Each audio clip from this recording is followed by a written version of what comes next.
Woke up with you next to me. Last night it felt so heavenly, so heavenly. Amis de Pipo TV, excusez-moi, voilà, bah, c'est parti pour le JT du dimanche 5 mai. Bah, ça avance, hein, ça c'est sûr. Voilà, excusez-moi encore. Tu pouvais pas prévenir, merde!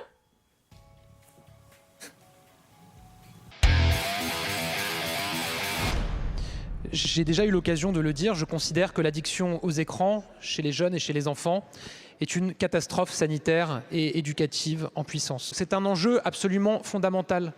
Et quand on voit un certain nombre de pays qui ont réglementé le temps passé devant les réseaux sociaux ou devant les écrans, on se dit qu'ils ont probablement pris de l'avance pour éviter une forme d'abrutissement généralisé de génération. Nous devons agir. Une forme d'abrutissement généralisé de génération. Il a bien raison. Des générations d'abrutis, et des sacrés même, quelque part. Alors là, j'ai vu une petite interview de Bruno Le Maire, notre nono national. Bruno Le Maire, qu'est-ce qu'il a déclaré, donc c'est lui qui devait effondrer l'économie russe, petit rappel. Donc il a déclaré « La politique de Marine Le Pen serait une catastrophe ».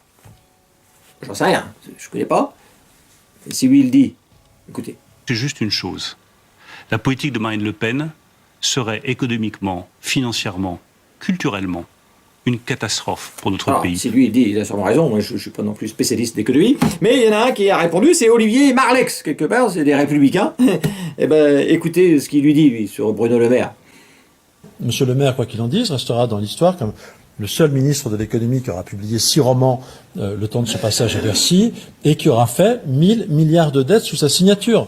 Il s'appelle Bruno Le Maire, il faut lui rappeler. Voilà, est-ce qu'il y a quelque chose à rajouter? Rien. Ouais, ben non. Alors, Bruno Le Maire, suite, oui, ça m'a fait marrer. Bon, il n'y a rien de dingue, mais c'est parce que c'était vendredi soir, donc Bruno Le Maire a eu un petit accident avec un cycliste, avec sa voiture, et donc le titre, c'était sur BFM TV, c'était marqué « À Paris, un cycliste grille un feu rouge et percute la voiture de Bruno Le Maire ». Ouais. C'est ça. Ah, je me suis dit, tiens, bon, un petit accident, je dis, tiens, je vais lire quand même le truc, et puis d'un seul coup, je lis l'article, puis à l'intérieur, donc ils font tout un petit truc, puis ils redisent, alors là, ils changent un petit peu de... Ils disent, Bruno Le Maire, seul au volant de son véhicule personnel, a percuté un cycliste qui grillait un feu rouge. Alors, je ne sais plus si c'est le cycliste qui a percuté la voiture. Ouais, il y a quand même un... Bon, on s'en fout, mais il va falloir savoir. Il faut se mettre d'accord. Alors, c'est vrai que c'est bien aussi. C'est parce que c'est vrai que c'est Anne Hidalgo qui a permis aux Parisiens cyclistes de pouvoir griller les feux rouges. Et ça, c'est bien. Moi, je trouve que c'est bien. C'est une bonne idée. Ouais. Vous voyez, ça permet une sélection naturelle du cycliste. Quelque part. Voilà. C'est tout. Alors là, un petit point JO. Alors ça, j'en avais déjà parlé, mais comme ils en ont reparlé, et puis de la manière que ça a été fait, ça m'a fait rire. C'est donc un retraité contacté par France Travail pour devenir agent de sécurité pour les JO. Oui. Non. Oui. Cet ancien commercial dans la moto est formé pour devenir agent de sécurité. J'ai reçu un mail de France Travail qui nous a proposé éventuellement une possibilité de repasser la formation pour travailler pour les Jeux Olympiques. On est préparé, on subit une formation à ce niveau-là. On a fait plusieurs jours sur justement les tentatives d'attentats et tout. Je pense qu'on est préparé quand même, on a des ressources pour pouvoir parer d'éventuelles attaques comme ça. On a fait une formation de plusieurs jours sur les tentatives d'attentats. Plusieurs jours. Ouais, je remonte mes lunettes, mais apparemment ça agace. J'ai vu, un gars il m'a écrit tu m'énerves à bouger tes lunettes. Ouais. On est préparé pour parer d'éventuelles attaques comme ça. Le papy, il est prêt. Les frères Kouachi et compagnie, lui, il va te les plier en 4. Lui, il a rien à foutre. Allez, voilà. Donc vous inquiétez pas. Vous pouvez aller au JO tranquille. Les papis sont de sortie et ça va. La sécurité, oui, elle est très bonne. Enfin, je sais pas. Ouais, voilà. Enfin, il n'y a pas de. Merde. Voilà. C'est tout. Alors, là, on va parler. Alors, j'ai pas regardé, mais j'ai vu quelques vidéos. Donc, on va faire un petit résumé du débat Bardella-Hayé. J'adore elle. Franchement, elle est exceptionnelle. Et donc, voilà ce qu'on peut en dire, hein, tout simplement. Allez-y, vas-y. Monsieur Bardella, Vladimir Poutine nous agresse déjà. Les punaises de lit même, ça peut prêter à sourire, mais c'est aussi l'ingérence du Kremlin. Je pense qu'il faut qu'on permette aux chrétiens d'Orient, pardonnez-moi. Voilà, donc elle nous a dit que les Russes, hein, entre autres, hein, comme attaque sur la France, ils nous ont balancé des puces de lit. Ouais. Il y a les touristes russes qui venaient, les poches remplies de puces de lit. Hein. Puis ils ont balancé partout. Ils rentraient dans les chambres d'hôtel. Voilà. Puis les crétins d'Orient, eux, par contre, je ne sais pas. Est-ce qu'ils avaient des puces dans les poches? Je ne sais pas. Voilà, bon, en gros, c'est le résumé de ce débat. Voilà. C'est tout. Mais j'ai pas bossé. Donc... Alors, là, un policier à Béziers, vous allez voir, donc il a été condamné pour agression sexuelle. Ça, c'est une info d'un abonné qui m'a envoyé ça, il m'a dit, tu vois, c'est super. Donc du coup, j'ai regardé quand même, parce que je voulais voir. Donc, en fait, voilà, donc ce policier, hein, il enquêtait sur un viol. Et le jour de l'agression, donc il va voir la jeune femme. Donc c'était une Biterroise. Donc en Biterroise déjà il y avait un indice, hein, il y a Roise dedans, donc ça c'est sûr. Et donc pour prétexter une reconstitution d'entrée, il a dit on va faire une petite reconstitution. Ouais. Donc il lui demande, il lui dit déjà est-ce que vous pouvez enlever votre jean et mettre un jogging? Ouais. Je sais pas pourquoi. Ouais, il a dit que apparemment il a dit ce sera plus facile. Voilà, reconstitution. Lequel s'exécute, tout ça, bon, le jogging. Après, il lui dit de reprendre la position, sûrement, j'imagine, parce qu'il lui dit mettez-vous à quatre pattes sur le canapé. Ça devait sûrement être la position du viol, hein, je n'ai pas plus d'indices que ça. Je ferai une enquête si c'est pour ceux que ça intéresse. Ah, attention, regarde. Voilà. Et donc, elle se met à quatre pattes, elle attend, et d'un seul coup, qu'est-ce qui se passe?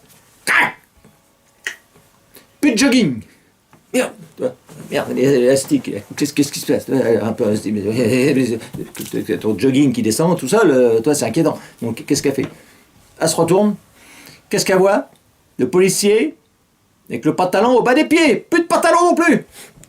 Oui. Et en plus avec son sexe en érection, c'est écrit. C'était écrit dans l'article. Apparemment, en plus bon, un engin, c'était la fusée Ariane, carrément. Donc là, évidemment, elle prend peur, elle crie, et qu'est-ce qu'elle a dit? Oui, elle a dit, alors elle crie pour qu'il s'arrête, bon, il n'avait pas trop commencé, mais elle voulait qu'il s'arrête, et donc elle réalise que ce qui se passe n'est pas normal, elle a dit. Ah non, elle s'est dit non, c'est pas normal, et elle a dit, ni très professionnel. Bah non, ça c'est sûr, c'est pas très professionnel. Voilà. Bon, résultat des courses. Alors, je ne sais pas s'il y a eu ou pas. Ça, je ne sais pas. Il est sûrement juste tentative parce qu'il a eu peur. Résultat pour lui, 10 mois ferme. Voilà, 10 mois de prison pour une reconstitution. Voilà. Bah, c'est normal. Quelque part, quand même. Oui. On demande au moins des choses. Hein, voilà. Bah, c'est tout. Merci à l'abonné, quand même. Je ne sais pas si ça valait le coup, mais.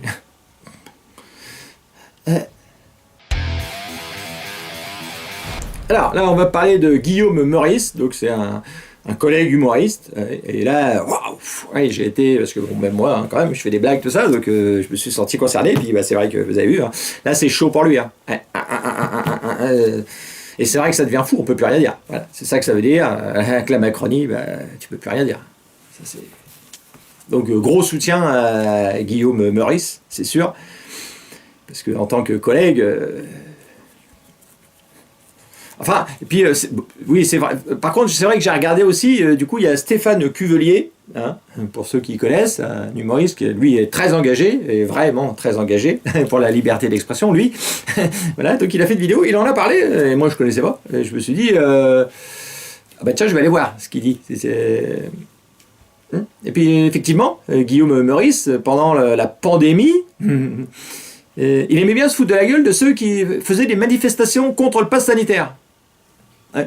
Ah oui, ça, il avait pris beaucoup de plaisir même, parce que les gens parlaient de dictature, de liberté d'expression, tout ça. Mais là, dans ce cas, ça le faisait marrer, ça. Il était même assez humiliant, pour le dire, pour le coup. Donc j'ai regardé la vidéo, je mettrai le lien pour ceux que ça intéresse. Là, je vais vous mettre juste un petit court extrait. Guillaume Meurice, comment il parlait à l'époque de ces gens-là, par exemple. car la démocratie est en danger, les amis. Pire, certains pensent que nous sommes déjà en dictature. Mais ce qui m'intéresse, c'est le fait justement qu'on soit en dictature, et ça, les manifestants me l'ont bien confirmé. Que les choses soient claires, ici, on n'a rien contre le point Godwin, hein, même si certains pensent que c'est un truc de nazi. Donc maintenant, il fait plus rire, la présidente de France Inter, hein, et là il nous parle de liberté d'expression dans ce Twitter. Oui, et de dictature. Ça, c'est, ah oui, on appelle ça le retour de bâton. Alors après, j'espère qu'il va pas nous faire aussi un point Goldwyn, parce qu'effectivement la présidente de France Inter, son mari est juif, hein, mais bon, je pense pas qu'il va aller jusque là quand même. Je pense pas que ça sera à cause de ça, hein. Ah, c'est vrai que sa blague sur Hitler sans prépuce Netanyahou là. Bon. Merde. Et c'est vrai Guillaume Meurice, sa particularité, c'est ça. C'est comme la gauche, d'ailleurs, c'est sûr. C'est la liberté d'expression, mais que dans un sens. Hein. D'ailleurs, il a signé aussi ça, hein, voilà, pour l'arrêt de CNews et de C8. Donc, ouais, voilà. Eh oui, voilà. Voilà, bon bah là c'est juste un petit intermède quelque part, c'est que Pipo TV a retrouvé Maya l'abeille. Ouais. Bah regardez.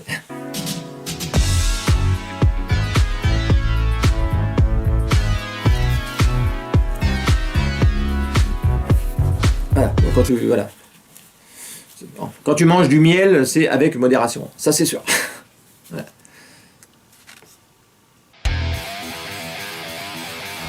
Alors, là, je vais vous parler de Louis Boyard, hein, et j'aime bien, et je faisais un petit retour en arrière. C'est vrai que lui, bah, il était pour le droit de vote, hein, pour les gens de 16 ans, hein, et c'est ce qu'il expliquait, hein, il disait, hein, quand on a 16 ans, on est capable de réfléchir, bah oui, hein, on est déjà bien mûr, et on est capable de voir ce qui se passe autour de nous. Voilà, voilà, écoutez.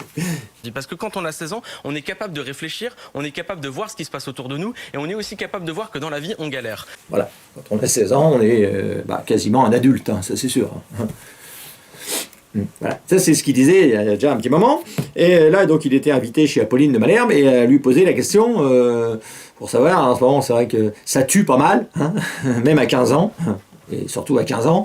Et donc, qu'est-ce qu'on peut faire? Est-ce qu'on peut les condamner comme des adultes ou pas? Et écoutez ce qu'il lui a répondu. C'est pas vrai de dire que si jamais vous augmentez la répression pénale, vous allez avoir des jeunes qui vont ouvrir le code pénal et qui vont se dire « Bon, bah, je vais ne pas faire ça parce que le code pénal prévoit cela. » Le problème, c'est qu'on parle d'enfants. Donc là, il est contre. Ouais. Il est contre. Il est contre le fait de condamner les... Parce que lui, hein, il dit, hein, le problème, c'est qu'on parle d'enfants.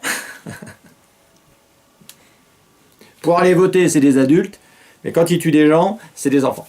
Voilà. Voilà, c'est la réflexion de Louis Boyard. C'est pas mal. C'est tout. Pas la peine d'en dire plus, hein, je pense que... Bon allez, on se retrouve après un petit thé.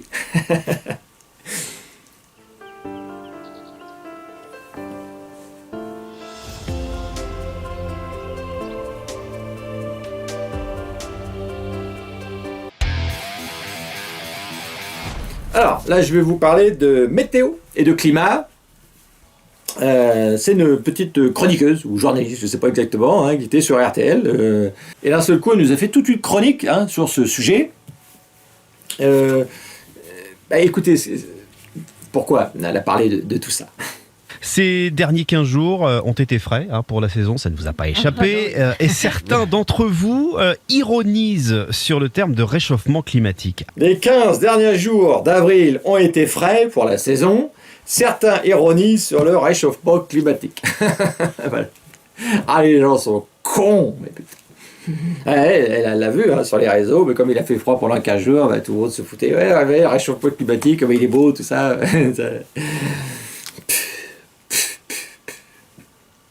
Alors elle, quand elle a vu ça, elle s'est dit, là je vais faire une chronique, parce que les gens sont tellement cons, et je vais leur expliquer. Et qu'est-ce qu'elle a... Vas-y. C'est l'occasion de rappeler la différence entre la climatologie et la météorologie. C'est l'occasion de rappeler la différence entre climatologie et météorologie. Ben oui, de couillon. C'est pas parce qu'il fait froid pendant 15 jours... Le réchauffement climatique, c'est une histoire mondiale et pas que française. C'est une histoire sur des dizaines d'années et pas que sur 15 jours. Le réchauffement climatique, c'est mondial, et pas sur 15 jours. Bah oui, le réchauffement climatique, elle l'explique, je vous l'ai pas mis, parce que évidemment c'est assez long cette chronique. C'est sur des dizaines d'années, des dizaines. Et on voit la courbe, le réchauffement, il est faramineux. Je crois qu'on va gagner 1 degré, je crois. C'est complètement dingue. Donc, voilà, c'est ça. Ça c'est.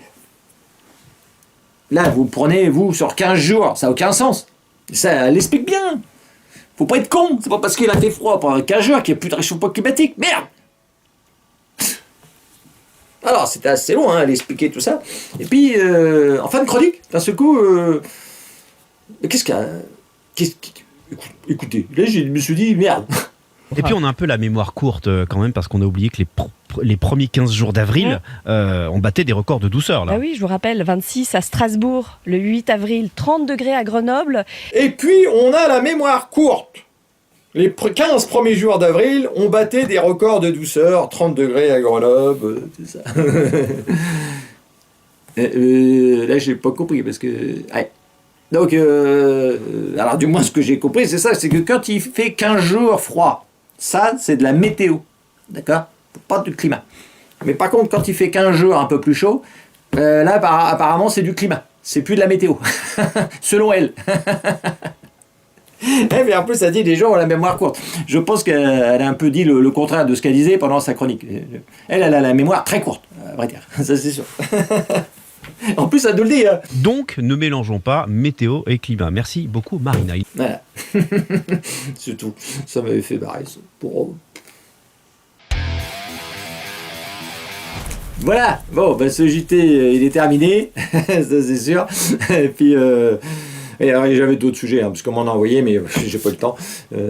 L'histoire de la flamme olympique là, qui va être tenue par une drag queen, ou un drag queen, je sais pas comment on dit. Hein, il va se balader. Alors, je sais pas s'il va se balader avec ses hauts talons, parce que lui, il a estimé, il a dit, hein, que son boulot était très sportif aussi. C'est vrai que moi, je pensais que c'était des sportifs qui allaient tenir la flamme, mais non, il y a un peu de tout. Et parce que la marche, c'est vrai que quand tu marches avec des talons hauts, tout ça, c'est sportif, et donc elle estimait que c'était justifié. Voilà. Ça va être beau. J'ai hâte de voir les images quand même. c'est ça. D'ailleurs, c'est vrai qu'il y en a qui ont proposé, j'ai vu ça, ça serait pas mal. Aya Nakamura, bon, c'est vrai que c'est de la merde. Et c'est vrai que pour l'image de la France, il y en a qui proposaient Bilal Hassani pour chanter. Ça, ce serait quand même. Voilà. Là, ce sera le combo. Ah, ces Jeux Olympiques. Qu'est-ce qu'ils nous font plaisir à voir. C'est quand même chouette. Ouais. Voilà. Bon, bah, c'est tout. Et puis, donc on se retrouve dimanche prochain. Voilà, dimanche prochain, à midi, hein, sur YouTube et sur Facebook. Et puis, il y a un abonné qui m'a un petit peu cherché, là. Ouais. Il m'a dit, quand on se fout de la gueule des chanteurs, normalement, la vidéo d'après, on doit chanter. Non, j'ai pas pu. Je peux pas. Ce serait gênant. Pour tout le monde. Enfin, Last night it felt so heavy.